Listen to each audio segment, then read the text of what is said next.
this.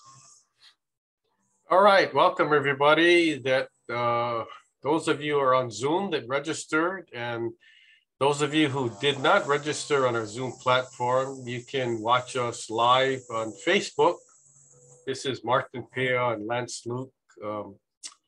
And we have Ask the Building Expert webinars. This is our whole webinar series on building and construction topics. And we have a kind of, I think, timely topic that we're going to talk about today. And that's problems in the construction industry. I kind of lost track because I was looking for the other frame here. So this webinar is presented by Construction Management Inspection, which is a construction management company, full service. We do building inspections, construction consulting, construction management, and we've been doing that for 42 years now. We can retire if we want to, but we're having so much fun. We don't want to retire yet. Plus that, we're trying to make side money for our huge travel budget, you know, going on cruises around the world and that kind of thing. So today's topic is problems in the construction industry. You probably know about the problems today because you hear it on the news and you may have experienced it yourself, but we'll be going in a little deeper into different facets of what the problems are, and we'll go from there. By the way, if you have any questions, feel free to post it on our Zoom platform using the Q&A or the chat feature. If you're on Facebook, you can make your post directly to Facebook, and hopefully we'll be able to see that. Doesn't have to be a question. It could be a comment or whatever you want to share. This is kind of an open forum. We want to get people engaged into joining the conversation, so it's not only me talking. So let's go right to it. What are the problems in the construction industry today, or what are the problems in construction period? One of them is poor productivity, time management, getting things done in a timely manner, trying to avoid delays and that kind of thing. So this image is the lady supervisor telling these two workers that their break is too long and it's time to get back to work.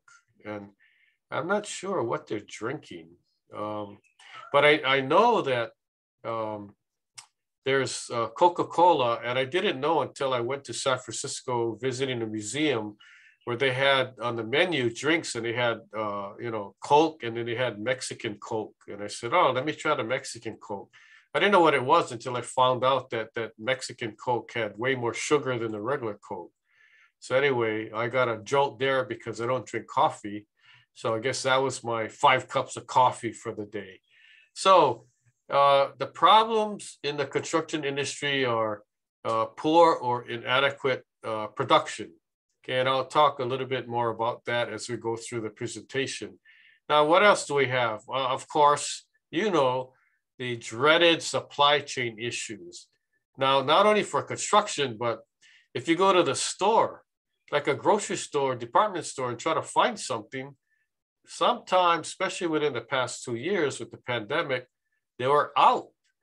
And, you know, you talk to the manager, hey, you know, when are you guys going to get any more of this stuff? Oh, well, we don't know. It's a supply chain problem.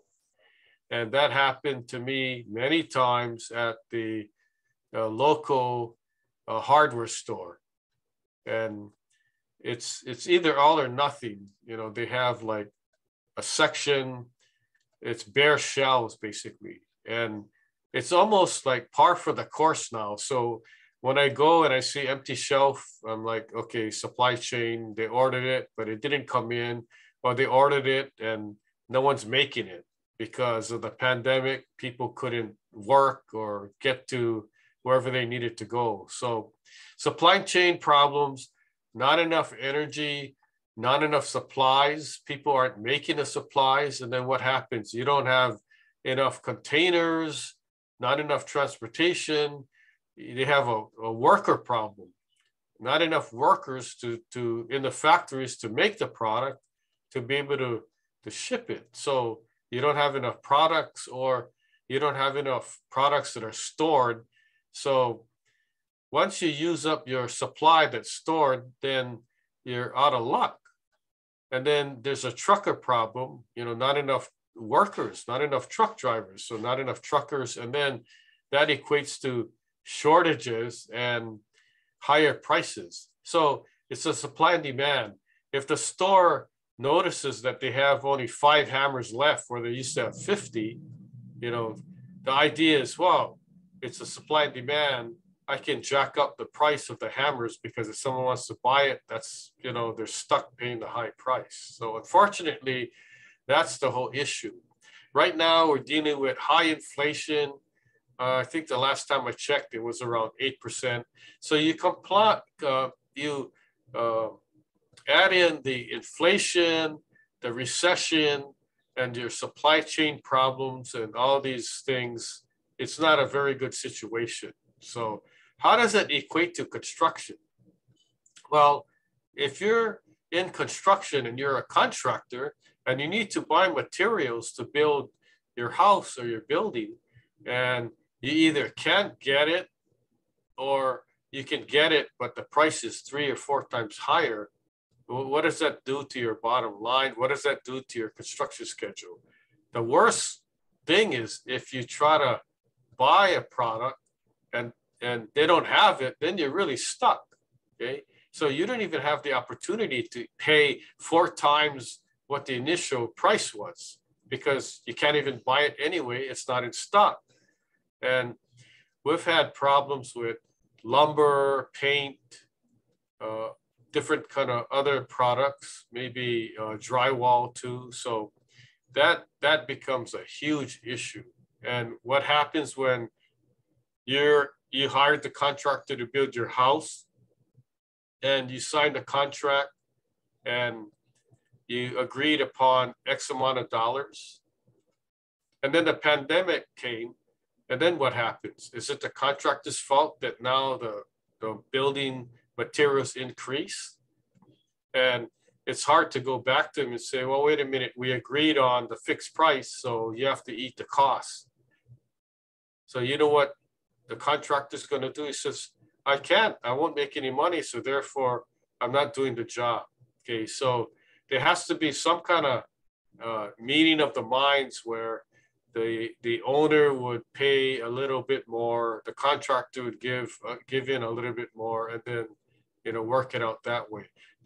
There's no expectation for the contractor to keep his price when his cost of building materials keep increases, and his labor costs, even if there was no clause for inflation adjustment or cost of living allowance or a supply chain issue.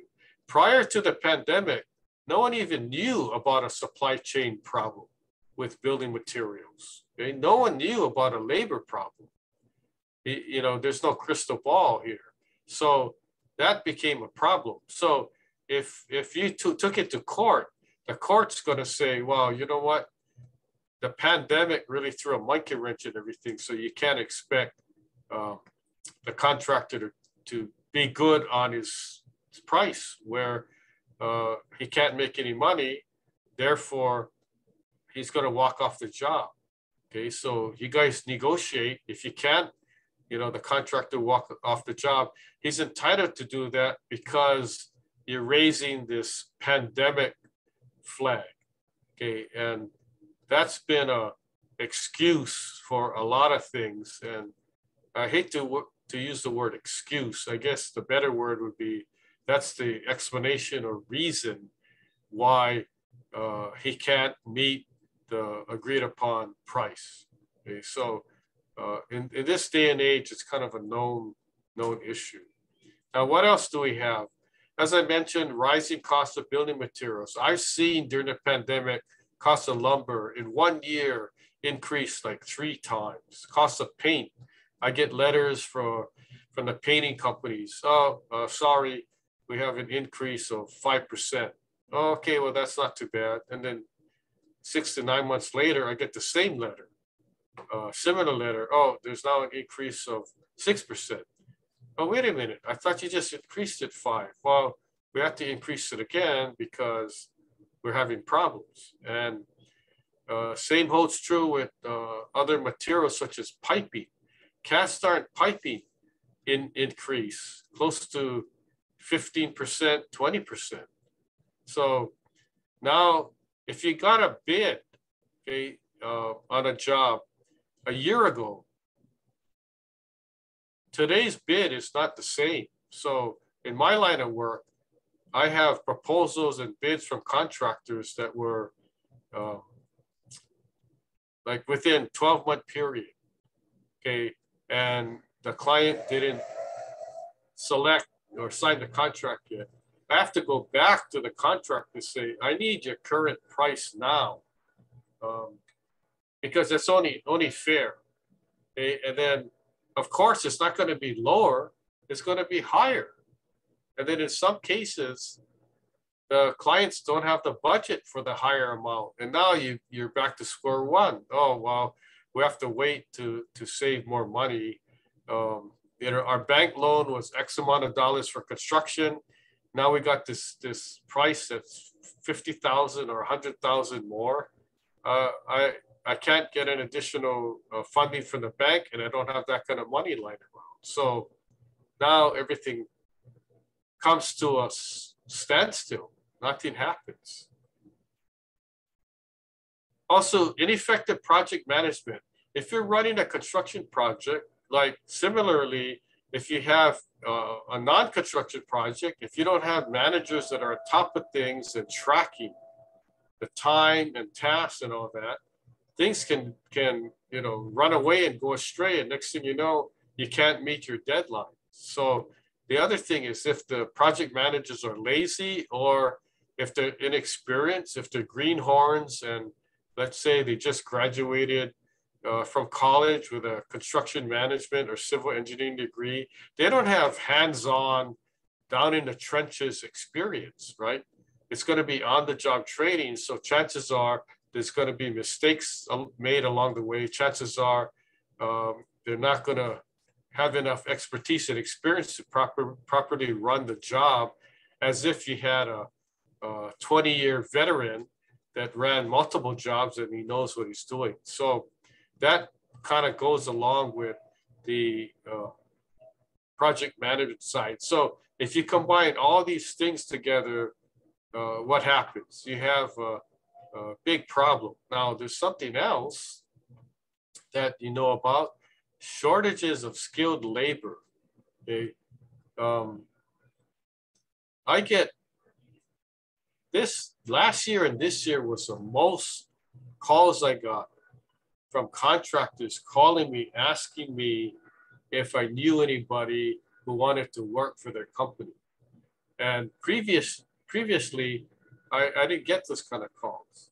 And these are general contractors: carpentry, concrete, painting, plumbers, electricians, you name it. And I tell them, I know guys, but they don't know how to do carpentry. They don't know how to pour concrete.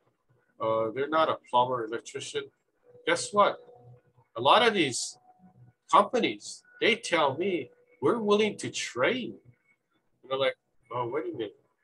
You mean if a guy didn't know how to do carpentry or concrete work, you're willing to hire them and train them how to do it? And they said, yes. You know why? Because we can't get skilled workers. So we have to now train the workers from scratch. And hopefully, once we train them, they'll stick with our company. And I just talked to somebody last week, and they said, we sweeten the pot. If you refer somebody, or somebody refers somebody, okay, that referral person is going to get 10% of whatever the wage is. And that's not even the person they're hiring. So the person they're hiring is going to get paid. The referral person is going to get paid some money. And there's stipulations. They gotta stay for 3 to 6 months and all that kind of thing. But that's how bad the labor market is. And everyone's like wondering, wow, look around. How many workers are not working? How many people are unemployed? Why can't these contractors get help?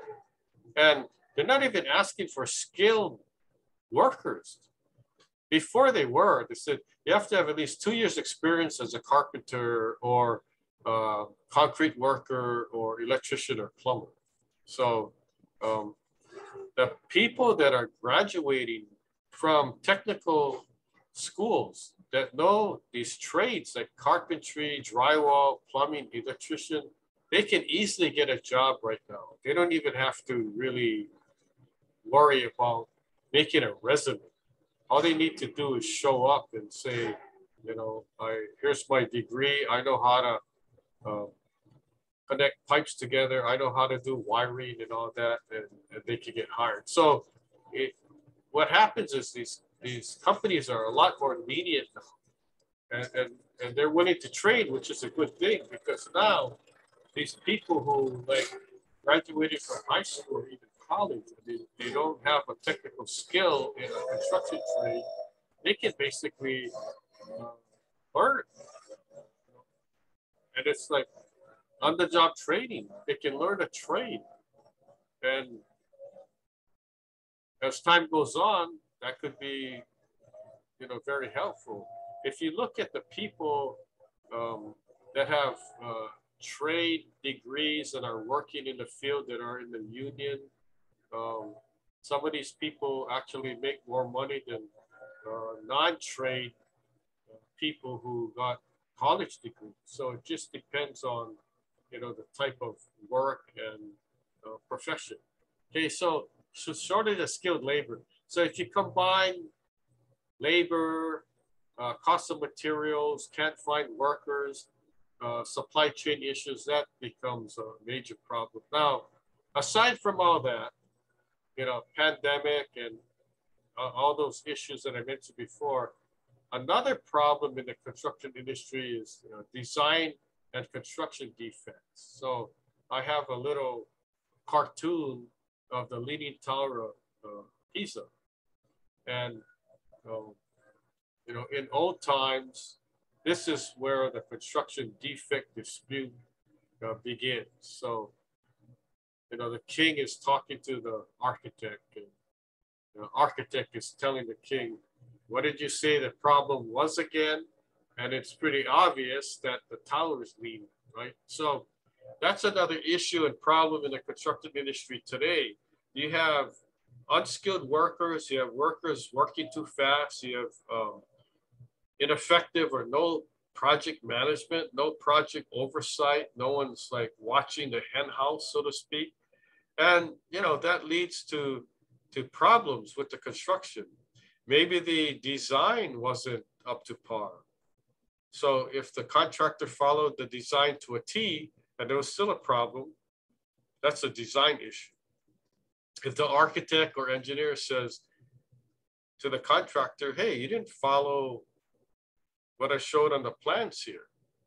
Oh, and then there was a defect. Okay, now it becomes a contractor issue. So there's actually, in the world of construction defects and construction defect litigation, there's three main causes. The first cause is a design problem or design defect or ineffective design. The second thing is a defective building material or problem with the building material itself. Let's say you have drywall, but it prematurely degrades. You have paint where in the factory, the mix wasn't proper, and you put it on, and in 6 months, it starts fading. So your nice green paint now looks like a mustard color. Okay, that's a material defect. And then what's the third one? The third one is the most commonly known cause of construction problems. It's a workmanship issue, right? Unskilled labor, or they're working too fast, or they're not following the details and just to get the job done. Or when it comes to 3 o'clock or 3:30, when they hear that Pahana whistle, no matter what or what stage of the construction they're on, they pack up their tools and leave. And then when they come the next day, maybe they forgot where they were and they start working on the next floor. And then all of a sudden you have unfinished work that gets covered up because people thought that they were done. Okay, so that's pretty much in a nutshell the problems in the construction industry. So let me share with you some case studies. Okay, now I'm not going to mention any names or anything like that to protect the innocent or maybe even the guilty if it's a contractor. But I recently inspected a nice luxury home, and here was the problem. There were construction defects. There were unfinished areas of the house. The house was not completed yet. It's like probably 70% completed, but they did not have the roof on. Okay, but yet, and some of the doors weren't installed, but yet they had their electrical rough-in going into the house. So what is wrong with that? Okay, what's wrong with that is the idea is you have to put up your foundation, put up your wood or metal studs, start doing your roof framing, and then close up the walls and the roof. So basically, before you start any interior work, such as electrical or drywall, right, which could easily get damaged if there were leaks or heavy wind blowing the rain in, and that's the reason why you wanna close everything up. You wanna make sure that the house is weather tight, the roof, the walls, so you don't leave openings where there's doors that you didn't install yet, because what happens if there's a major storm or hurricane? Okay, the interior of the house is going to get all wet. Okay, so in a case where you leave unfinished areas and it could rain and the water starts like dripping into the house, that's not a good thing, especially if you have your wiring there already, right?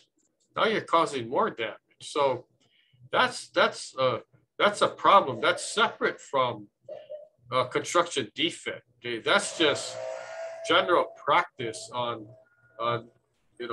weathering the house so that it doesn't get exposed to the elements. That's kind of common sense. Okay, now you add in the construction defect issue, that compounds a problem because now you have issues where the contractor has to either go back and correct it or he has to start all over.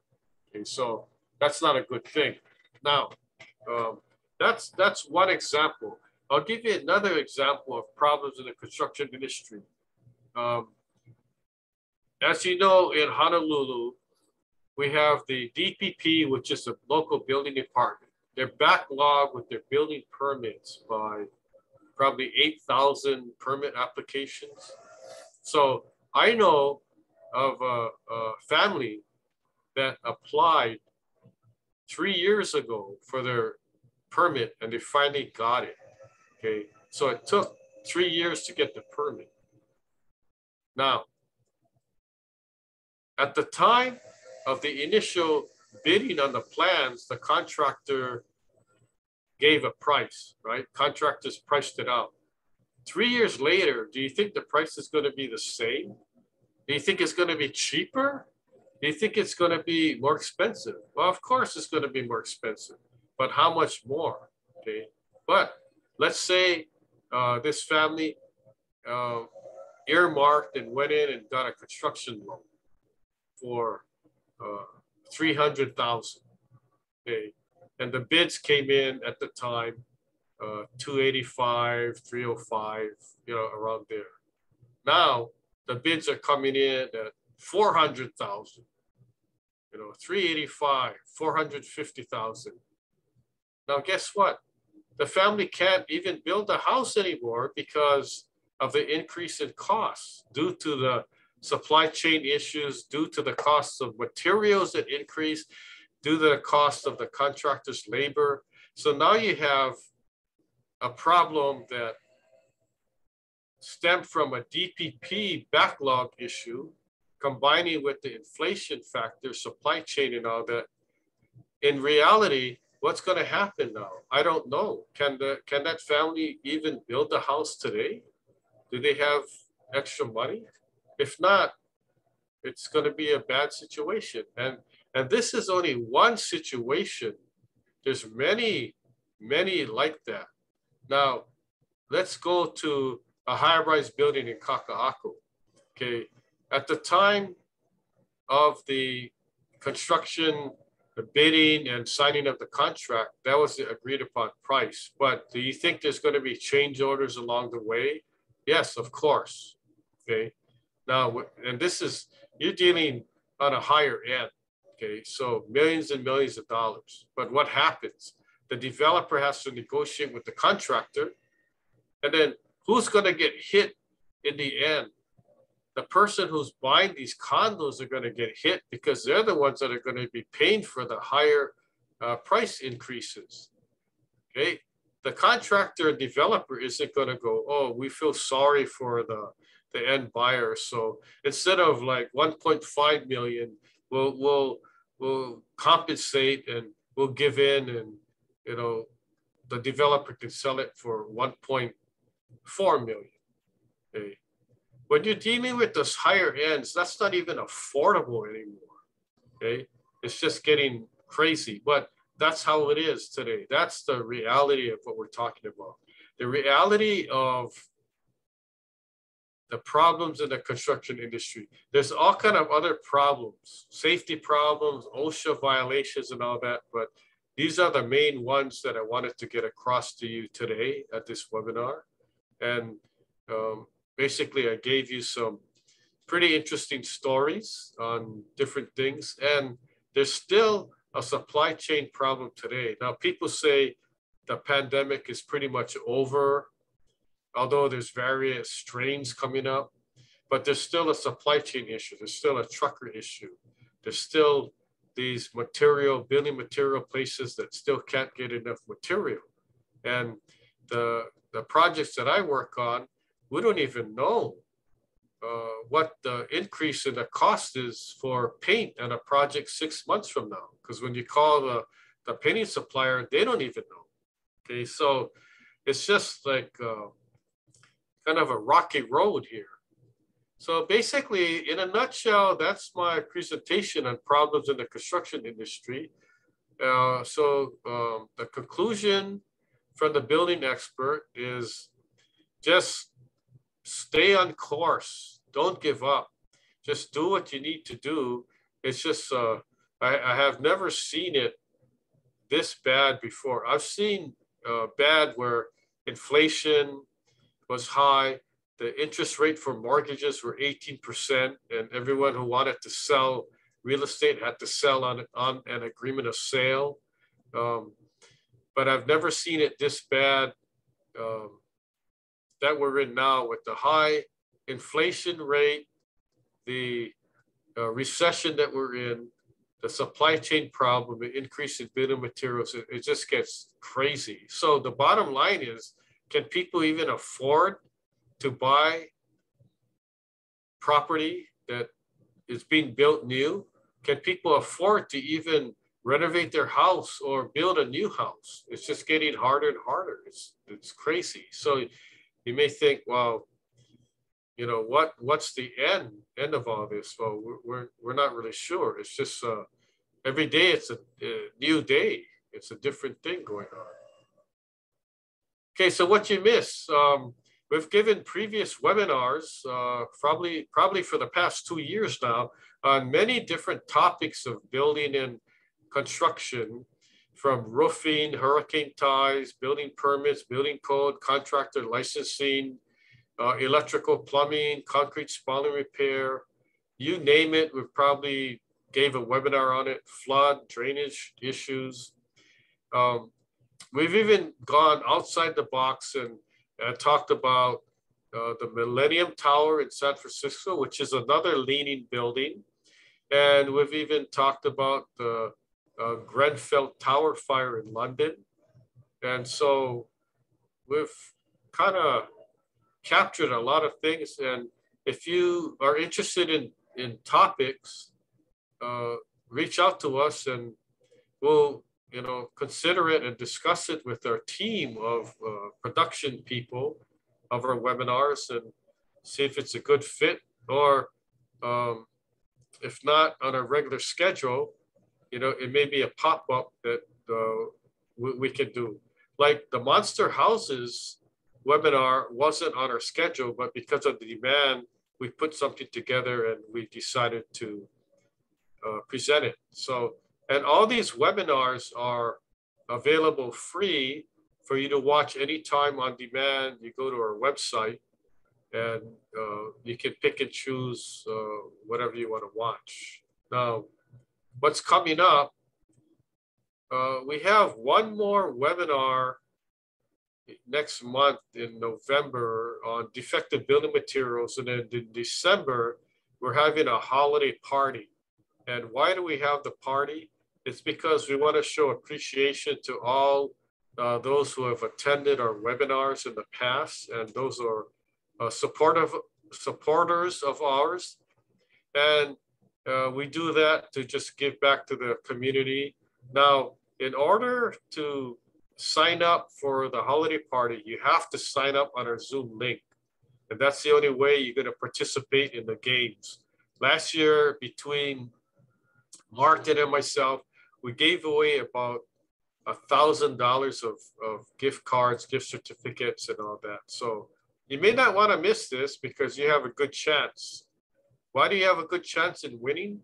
It's because our seating is limited to 50 people only, okay, 50. So you want to be the first to sign up. Now, you cannot participate on Facebook, okay? So if we do Facebook Live, a live feed, you can watch the party, but you can't participate in the games, okay? Because it has to be through our Zoom platform.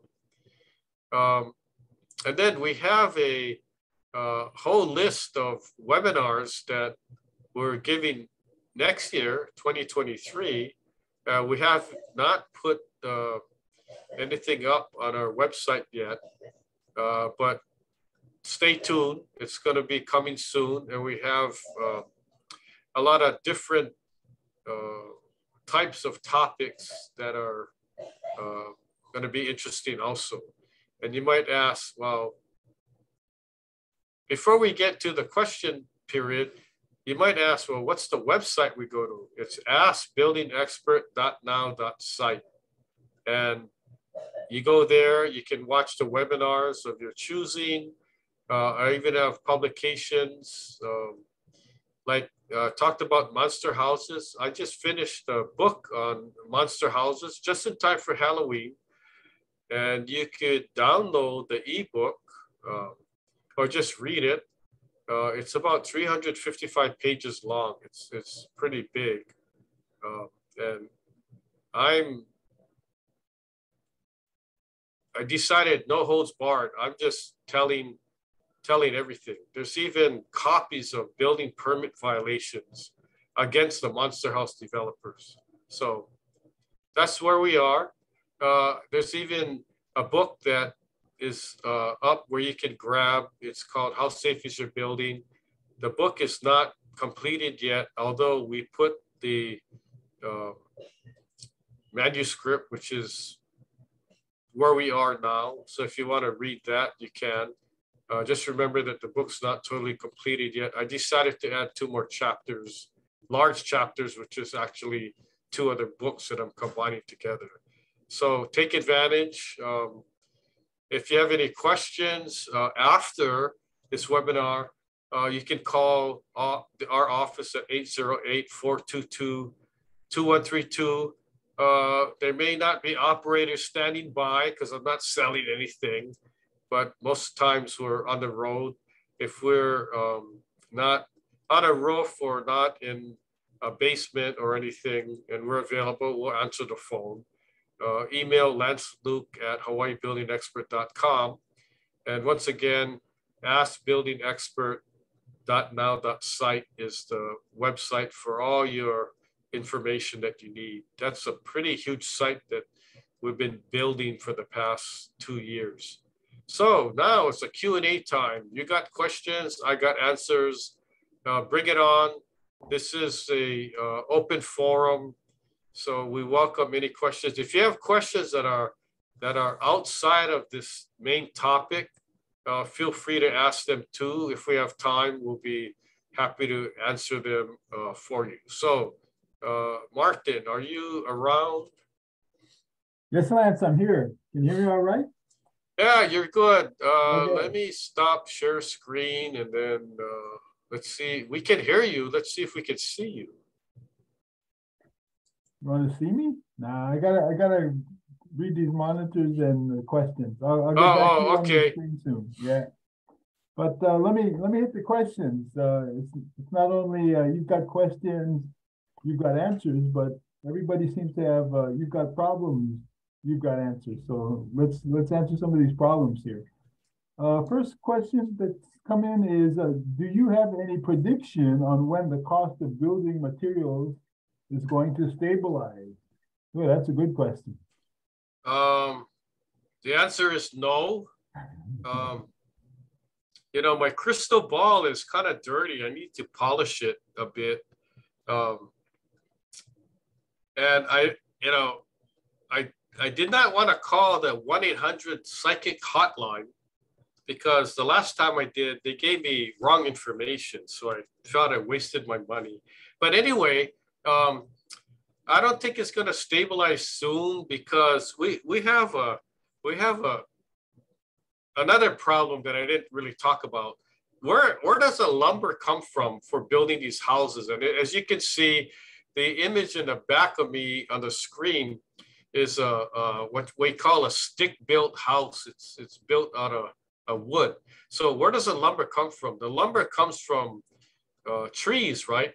So we've been having a lot of wildfires lately, and the wildfires are burning a lot of trees on the mountain and in other areas that were not, really going to be used for logging. But then there's also other issues where there was fires that burned trees that were going to be used for lumber. And then you also have these bugs, these insects that are really chewing through the bark and things like that. So it's just a combination of all these different issues. So the answer to the question is, I don't really know. I can't predict. And it's all in cycles. Any kind of real estate or building issues are in cycles. It's cyclical. So, maybe 5 years from now, it'll start stabilizing. But even if it stabilizes, okay, the cost is not going to decrease. It may stay the same. So if you're planning on building a house today, and currently the going rate is like between 300 to 400 per square foot turnkey, 5 years from now, if it's stabilizing, it may be $500 a square foot. Well, that's not really stabilizing, is it? But anyway, I've talked to economists, I've talked to the construction industry people. Nobody can put their finger on it. Nobody really has a handle. It's like you throw your hands up in the air and says, I have no clue. I don't know. It's just really a strange situation. But, and then, you add in the, election too, and then politics come into play. So everything, you throw it into this pot. It's like making stone soup. You put some rocks in and you throw supply chain, you throw politicians, you throw building material increases and stir it up. What do you get? I don't know, right? So sorry, I couldn't answer your question. Maybe hit me up next year and maybe I'll have the same answer for you, but thanks. Thanks, Lance. Yeah. Here's our next question. is what is your opinion on how the industry can overcome the shortages of skilled worker issues?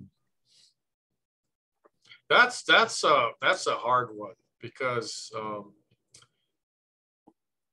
right now, as I mentioned, not only there's a supply chain for building materials, there's a supply chain problem with workers, getting any worker. If they have zero experience in carpentry, guess what? Companies want to hire them and train them. Okay, so actually it's a good time for workers who don't have a skill to go and learn and stick with it, and they have a good stable job. Okay, so it doesn't seem like the construction industry is going to slow down anytime soon. So I was thinking about having the construction companies invest in more training in technical schools. So like in Honolulu, and I know there's people watching that are from other states or maybe even foreign countries, but let's talk about where we live in Honolulu. We have trade schools, and in other states, there's trade schools and there's also technical schools, and there's colleges and community colleges that train on construction management, civil engineering. But if you talk about technical trade schools, like Honolulu Community College, they have electrical, they have carpentry. So you can actually go to college and learn the trade. And when you graduate, you have a job, right? So I think these contractors should be investing in the trade schools or helping teach and create some kind of a partnership. Maybe they have that already. I don't know, but to boost trades. In the past, it's like, oh, if you don't have a college degree, you're not really going to get anywhere. And then now the saying is, you don't have to have a college degree. You can go to a trade school, and if you become a licensed plumber or electrician or journeyman carpenter, you can make good pay, same or similar to if you had a college degree in some of the different categories. So it kind of shift gears here. So I think that there's more to be done with on the trade school technical level, and it's almost like comparing the technical schools to these other colleges and universities, although it's not the same, but it's not to be frowned upon, because I know a lot of people in the trade, in the construction trade, that are making pretty good money, equivalent or more than other people who had college degrees. I'm not saying don't go to college, but that's just, do your research and then you can find out. So another good question. What else do we have? And a good answer. Useful education, like you say. It's time for more of that type of work preparation too. Yes, our next question is, can you give us some more examples of how poor project management can lead to problems with a construction project? Okay, so let's say you have a project manager and he's lazy and he only wants to work in his air-conditioned office. He doesn't want to go to the job site and get dirty, wear his hard hat and full PPE and all that. And he kind of doesn't want to pay attention. Okay, then his email gets backed up. He's not following up. That can lead to delays, because if there's questions in the field and the project manager doesn't address it, every day that goes by, that's a delay on construction in whatever area they're working on. Okay, so that's one way. Another way is if the guy is not, and I say guy, it could be a male or female, they're not experienced enough. So they get these questions, but they don't know how to answer it. And they're too scared to ask their boss. So they kind of like, oh, well, if I wait a week, maybe the problem will resolve itself, or maybe they'll figure out how to do it. Okay, that doesn't cut it in the construction trade because, as you know, things are going up fast. So if you don't give an answer, and let's say it's electrical or a plumbing issue and it's inside the wall, well, how do we connect this to make it work out? And they don't give an answer. And then the drywall guy, he wants to be on schedule, so he just closes the wall up. Now you have an electrical wire, or you have a plumbing pipe that's inside the wall that you can't get to if you're gonna fix it. Okay, so what happens if you need to fix it? Now you got to go cut the drywall out, and it becomes a whole waste of time, energy, and money. So that's an example of how the poor project management, if they're not on the job, you got to go to the job and you got to inspect. Okay? You can't run a construction project from your office. You have to go to the job site, walk around, take a look, talk to people. And then when you go to the job site, don't just look around, talk to people. Hey, yeah, what you guys working on now? And when I go to the job sites, I talk to the workers and ask. That's how I get information. Sometimes I get inside information where the project manager for the contractor didn't tell me, but I asked the worker, hey, I thought you guys worked on this yesterday. Why are you here working on it again? Oh, we realized that we made a mistake, and we didn't mix the concrete that good, and we had to bust it out and re-pour it. Oh, okay. So, that's how I know what's going on. Okay, so we got any other questions? Oh, yes, Lance, we do. We do. Next one sounds a bit frustrated here. How can buildings be built better? It seems like every new condo building has a bunch of construction defects.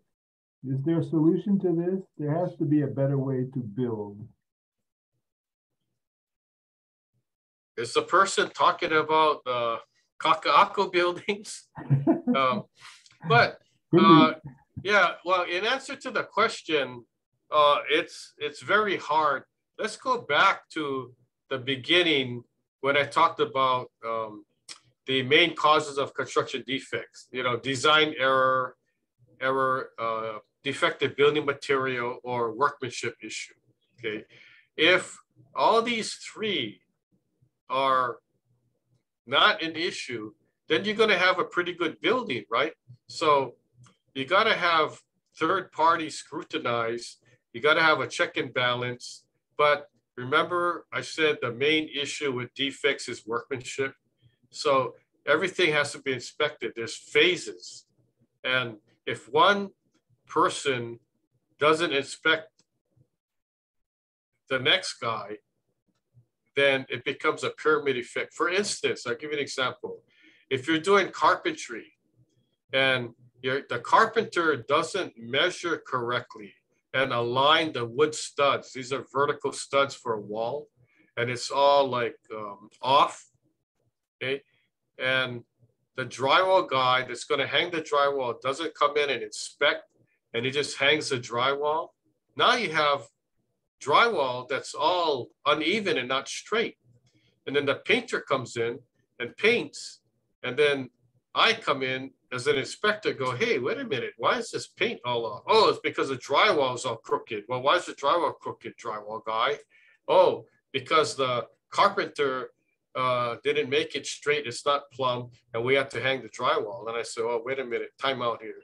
You did not have to hang the drywall. Oh, we have to meet the deadline.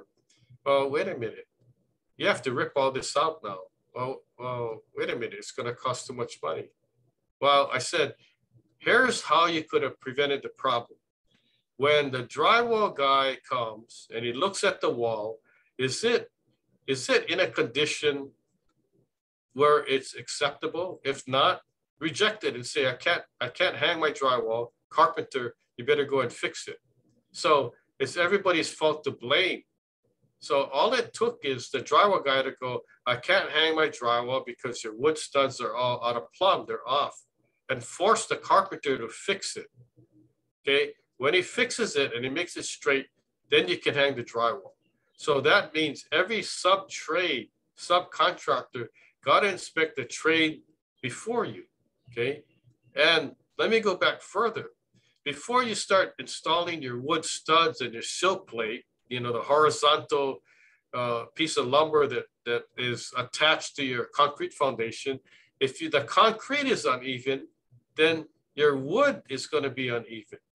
So don't install it. Don't start framing until you make sure that that concrete slab is level and flat, okay? If not, the problem today is people are just accepting whatever and just going about their own business, right? But you have to be accountable. So if you're a carpenter and you have nothing to do with concrete, you have to be accountable to the concrete guy, okay? And that concrete guy got to be accountable to you. That's the check and balance. That's the problem we have today in all these high-rise buildings. No one's inspecting like they should, right? Every subcontractor should be inspecting their own work and work by a previous trade, and the general contractor should be inspecting the work from the subcontractors, okay?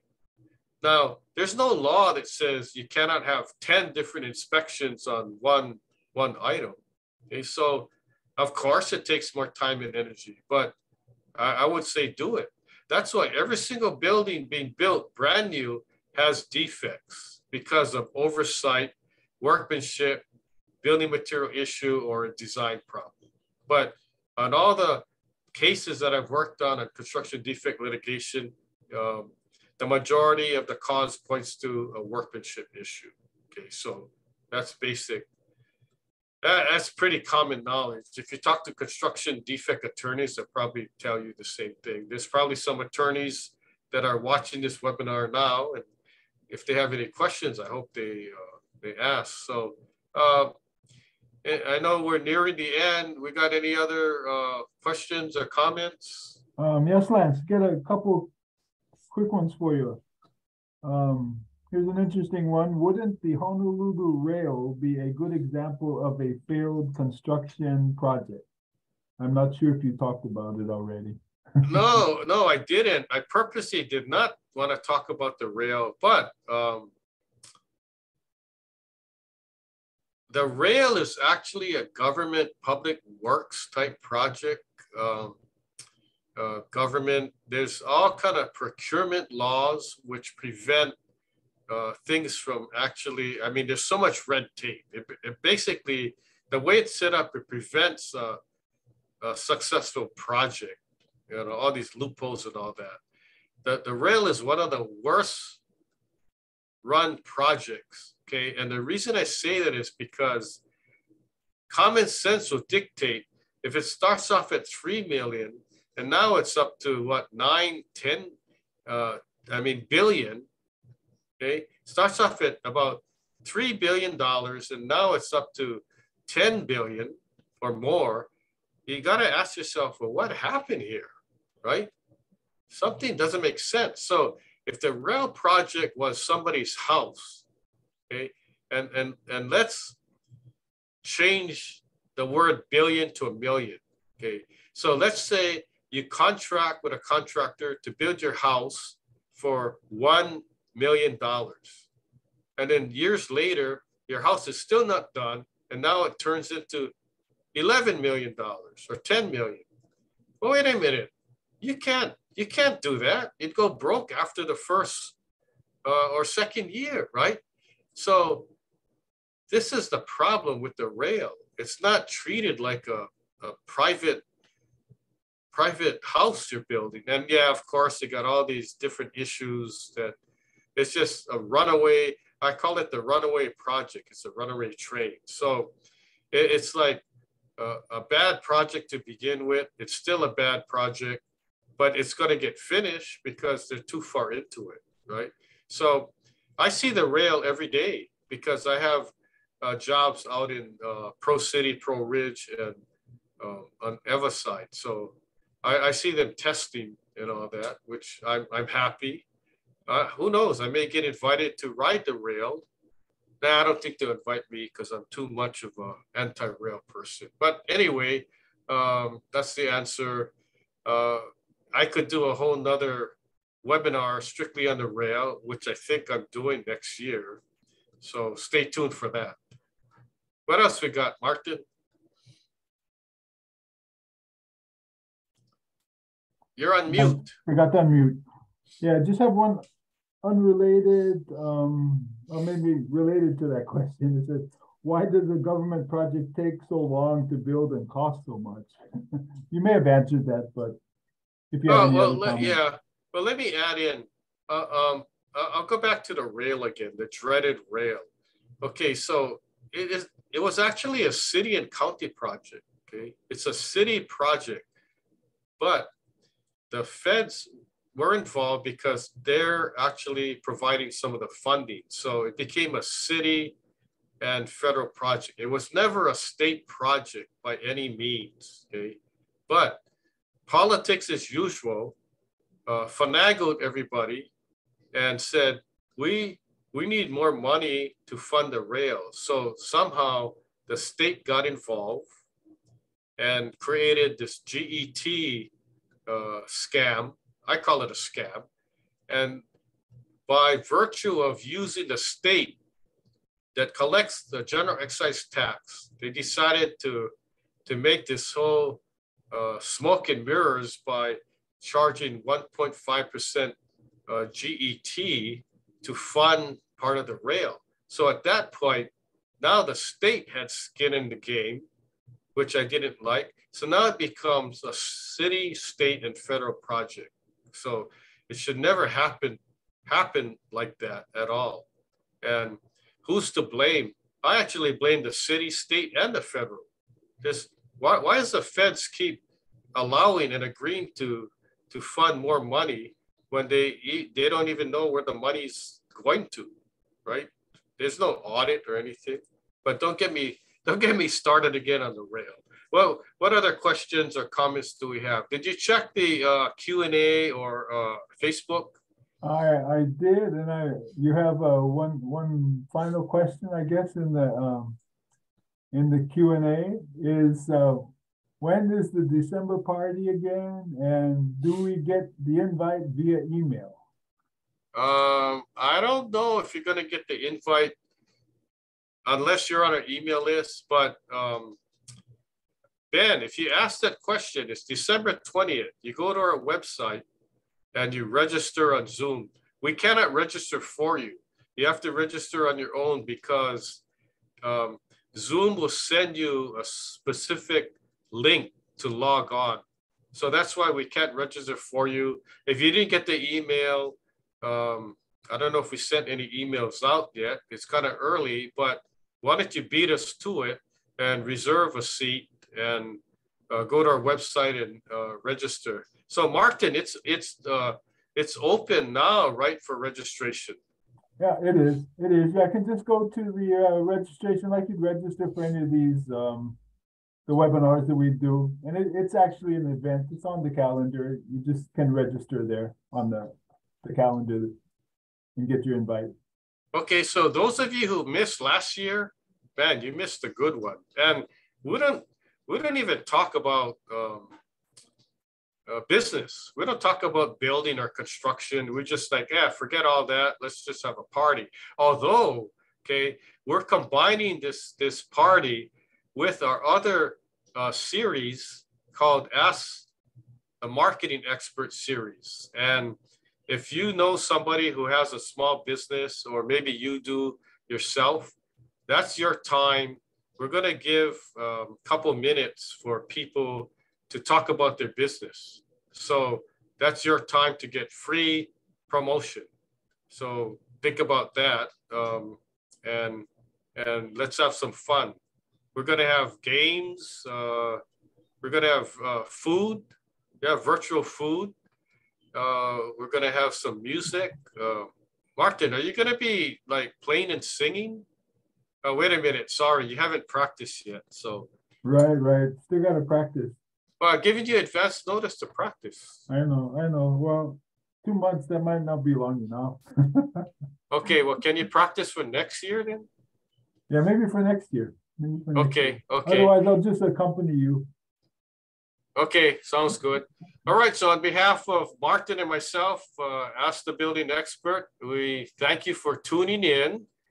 and being a part of our conversation here. And hopefully you learned some things. And we welcome any ideas you have for future webinar topics. And also want to send a shout out and mahalo to those of you who are on our webinar that are outside of Hawaii in different states and even some foreign countries. So appreciate it. The word's getting around, and we'll sign off and hope to see you at the next webinar, and also hope to see you at the holiday party. So be sure to register. All right. Talk to you again. Aloha. Aloha.